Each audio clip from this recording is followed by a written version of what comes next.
जगतको अधिपति भोले बाबा शिवजीका अनुपम लीलाका महिमा वर्णन गर्दै होइबस्नुहुन्थ्यो। शिव क्षेत्रका महिमा वर्णन विस्तार गर्दै हुनुहुन्थ्यो।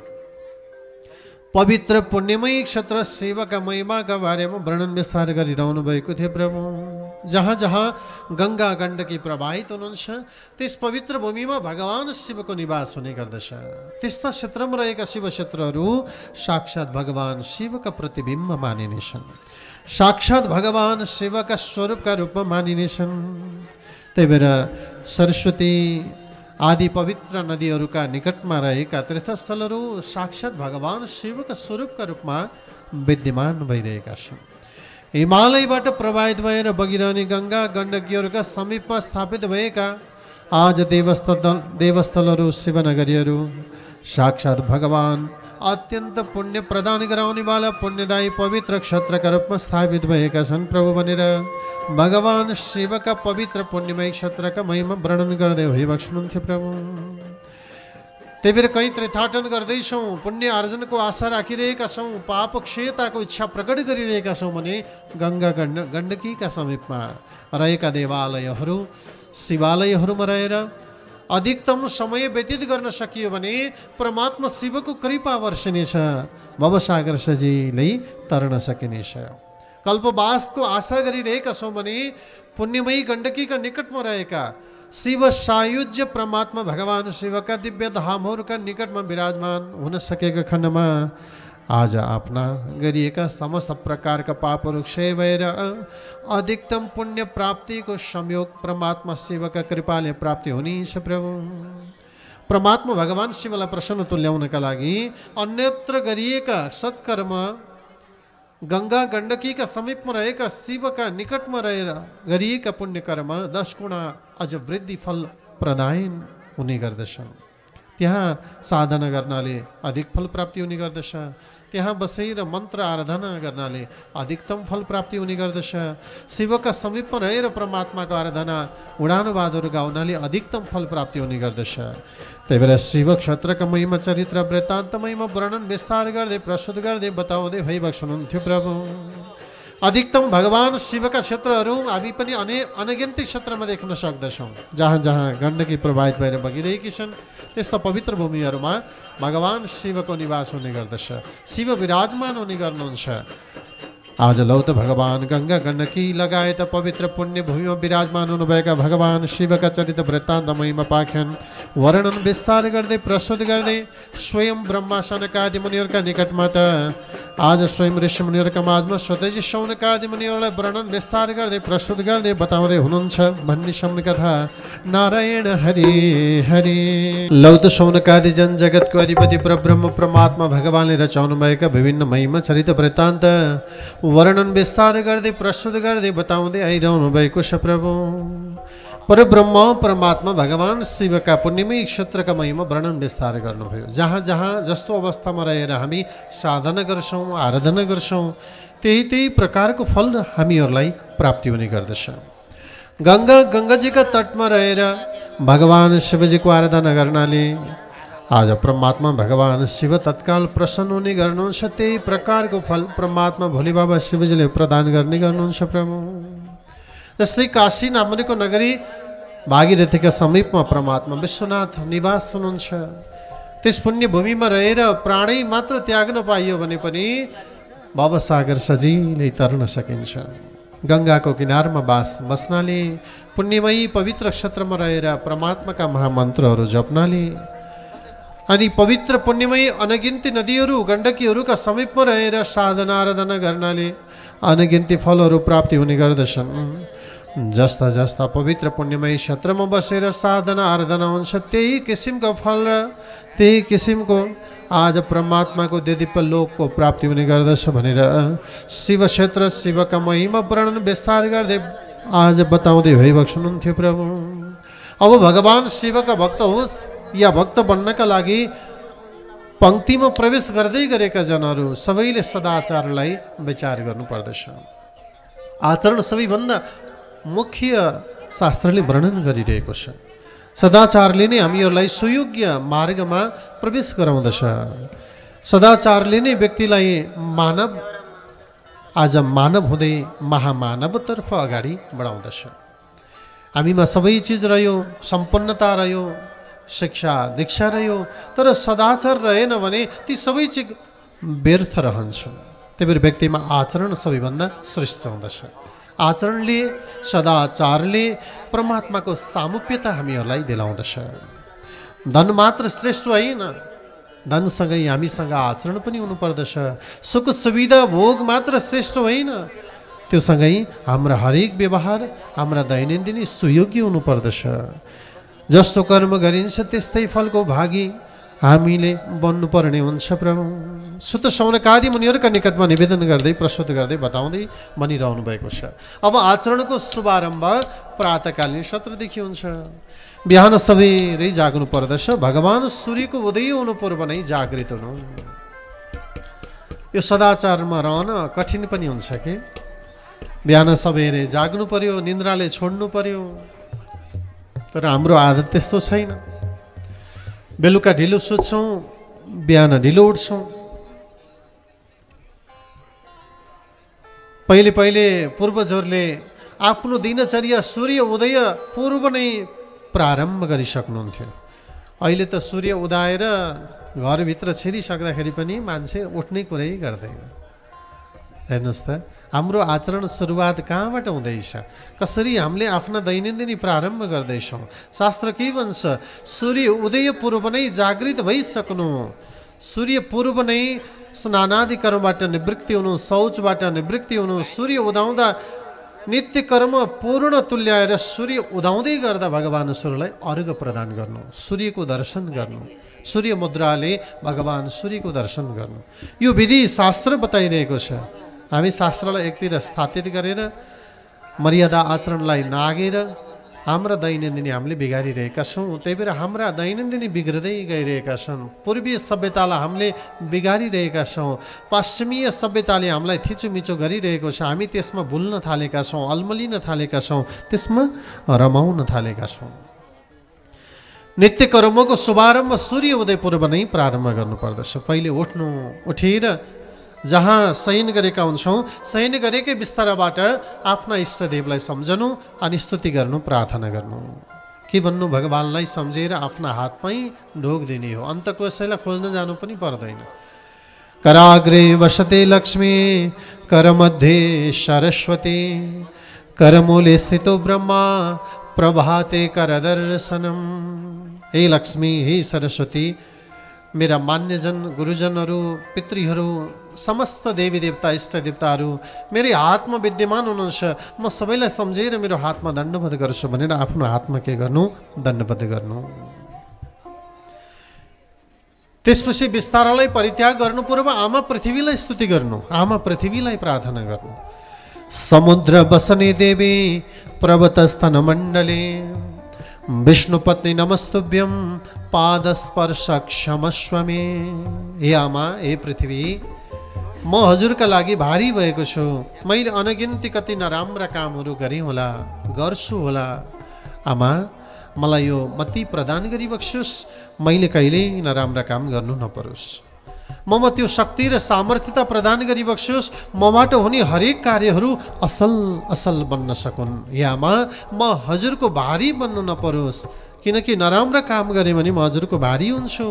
त्यही भएर ममा राम्रा काम गर्ने त्यस्तो शक्ति सामर्थ्यता प्रदान गरिबक्सोस्। आमा पृथ्वीलाई आफू शयन गरेकै बिस्ताराबाट के गर्नु? स्तुति प्रार्थना गरेर, आराधना गरेर अनि त्यसपछि बल्ल बिस्तारा परित्याग गर्नु अनि शौचबाट निवृत्ति हुनु। शौचबाट निवृत्ति भइसकेपछि स्नान गर्नु। स्नान गर्दै गर्दा सम्भवतः सकिन्छ भने गङ्गा गण्डकीका समीपमा पुग्नु, डुबुल्की लगाएर स्नान गर्नु, डुबुल्की लगाएर नुहाउनु भन्छ। त्यो पनि सकिएन भने घुँडासम्म जलमा आउने ठाउँमा गएर स्नान गर्नु। त्यो पनि सकिएन भने जहाँ जल छ त्यो ठाउँमा स्नान गर्दै गर्दा गङ्गा गण्डकी पवित्र तीर्थस्थलहरूलाई सम्झेर स्नान गर्नु। त्यही भएर हाम्रा पूर्वजहरू गङ्गा गण्डकीलाई याद गर्दै नुहाउने गर्थे, होइन? गङ्गे चैमुने चैव गोदावरी सरस्वती, नर्मन्दे सिन्धु कावेरी जलेस्मिन् सन्निधिं कुरु। हाम्रा पवित्र पुण्यमयी तीर्थहरूलाई सम्झनु, गङ्गा गण्डकीलाई सम्झनु, आफ्ना समस्त तीर्थमयी नदीहरूलाई याद गर्नु अनि स्नान गर्नु। स्नान गरेर पवित्र भइसकेपछि शुद्ध वस्त्र धारण गर्नु। त्यो पूर्व शरीरका सबै अङ्ग प्रत्यङ्ग शुद्ध भइसकेका हुन्छन् स्नानमा। अनि वस्त्र पनि पवित्र धारण गर्नुपर्दछ। वस्त्रले र आहारले हाम्रो मतिलाई सुधार्दछ। हामी खाँदाखेरि त्यही कपडा लगाउने, सुत्दाखेरि त्यही कपडा लगाउने, हिँड्दाखेरि त्यही कपडा लगाउने, शौचमा त्यही कपडा लगाउने गऱ्यौँ भने ती वस्त्रका प्रभावले गर्दा हाम्रा मति भ्रमित हुन थाल्दछन्। त्यही भएर अघि हाम्रा पूर्वजहरूले त्यो विधि बसालेका छन् नि, अत्यन्त योग्य छ। अहिले महामारी चल्दै गर्दा हामी थोरै सचेत पनि भयौँ। पूर्वजहरूले अपनाएको विधि त राम्रो रहेछ पनि भन्न पनि भ्यायौँ, फेरि उतिन्जेलका लागि भयो, अहिले बिर्सन थाल्यौँ। पूर्वजले अपनाएको विधि त राम्रै रहेछ त। बाहिर गएर आइसकेपछि नुहाइधुवाइ गर्ने, वस्त्र बदल्ने, सफा सुग्घर हुने, जुत्ता चप्पल बाहिरै खोल्ने, भान्सामा अलगै प्रयोग, शयन गर्दा अलगै प्रयोग, निक्लदा अलगै प्रयोग। त्यो विधि हेर्नुहोस् त कति राम्रो विधि। आज त्यो विधिलाई हामीले सामान्य ठान्यौँ, तर ऋषिमुनिहरूले बनाएको विधि, हाम्रा पूर्वजले बनाएको विधि के थियो? महान थियो। त्यही विधिका साथमा आफ्नो दैनन्दिनीलाई अगाडि विस्तार गर्दै जानु। शुद्ध वस्त्र धारण गरेर नित्य कर्ममा प्रवेश हुनु। गुरुले दिएको मन्त्र गायत्री मन्त्रलाई जप्नु। गायत्री मन्त्र जप्नु पर्दछ। गायत्री मन्त्र त व्रतन गरेको या गुरुद्वारा मन्त्र प्राप्त गरेको भोलिपल्टदेखि गुरुबाले जप्छन् भन्छन् आजकलका शिष्यहरू। व्रतबन्ध भनेको के हो थाहा छैन, गायत्री भनेको के हो थाहा छैन, लियो सकियो। त्यस्तो पनि हुन्छ त? मन्त्रको महिमा अपरम्पार छ।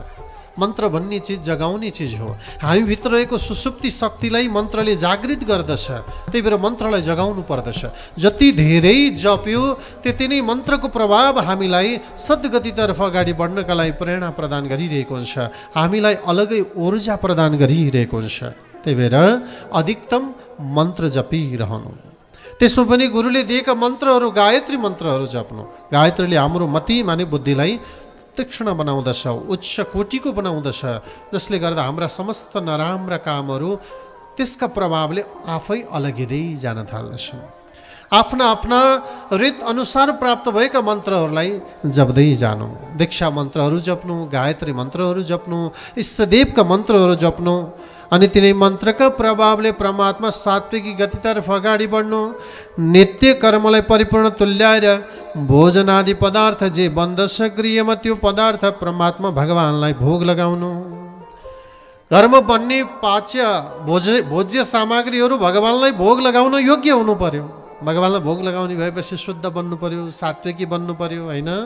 राजसी हुनु भएन, तामसी हुनु भएन। भगवानलाई भोग लगाएपछि त्यो प्रसाद भयो, अनि त्यो प्रसादलाई स्वीकार गर्नु। प्रसाद ग्रहण पूर्व विचार गर्नु, मैले एक कण अन्न फ्याँक्ने छैन।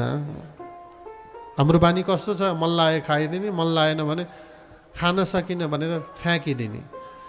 विचार गरौँ त, जगतमा कति मानवहरू छन् खान नपाएर मरिरहेका छन्, भोकै भोकै मर्नुपर्ने अवस्था छ। हामीसँग थोरै सम्पन्नता भयो भने हामी मातिन थाल्दछौँ।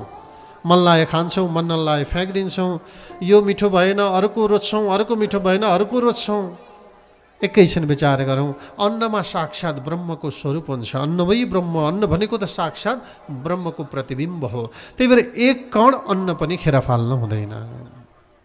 अन्नलाई साक्षात् देवताको प्रतिबिम्ब मान्नु पर्दछ। अनि भोजन पूर्व प्रार्थना र स्तुति पनि गर्नुपर्दछ।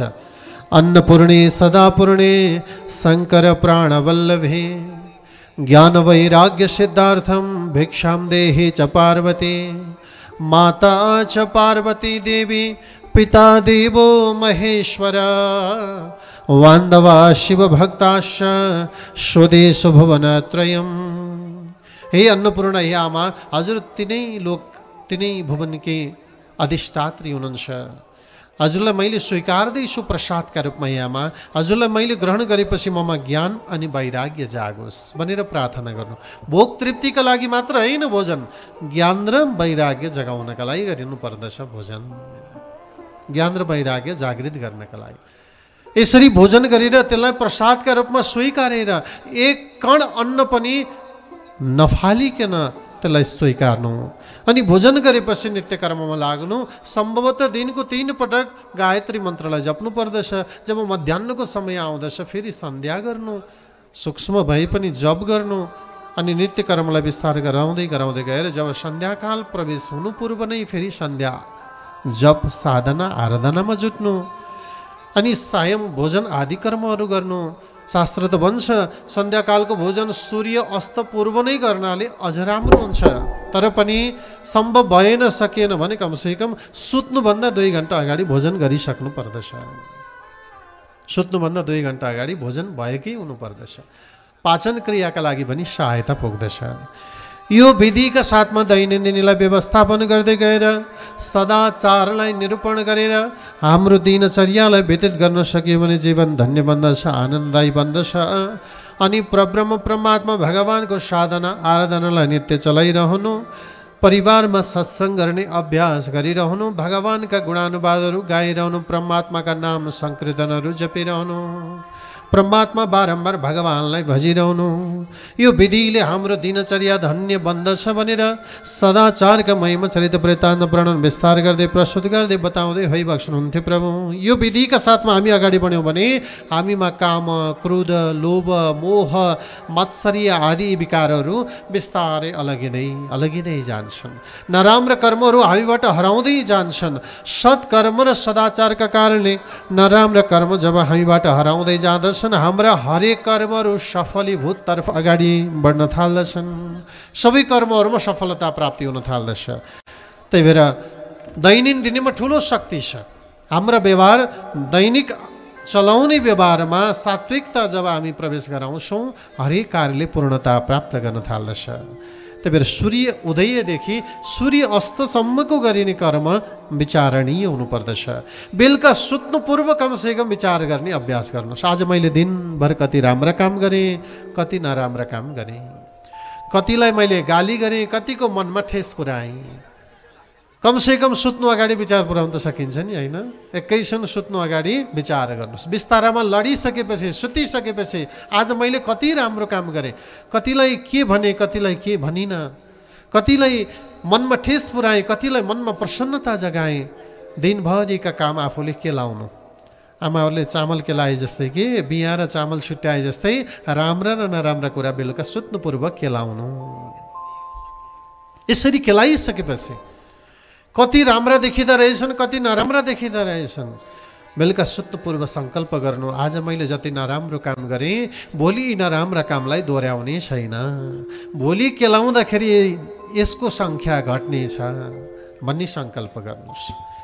यो विधिका साथमा दिनचर्या जब प्रत्येक दिन अगाडि बढ्दै जान्छ अनि हाम्रो जीवन धन्य बन्न थाल्दछ। दैनन्दिनी सुयोग्य बन्दै गइसकेपछि आज हाम्रा हरेक कर्महरूले सफलता प्राप्ति गर्न थाल्दछ। आज यही विधिका साथमा हाम्रा पूर्वजहरू ऋषिमुनिहरूले त्यही विधिलाई अपनाएर दिनचर्यालाई अगाडि बढाइरहेका थिए। जस्तो जस्तो कर्म गरिन्छ त्यस्तै फलको भागी बन्नुपर्ने भएका हुनाले सदैव सत्कर्मतर्फ अगाडि लागिरहनु पर्दछ, अभिप्रेरित भइरहनु पर्दछ। सम्भवतः सकिन्छ भने प्रत्येक दिन हवन आदि कर्म गर्नुपर्दछ।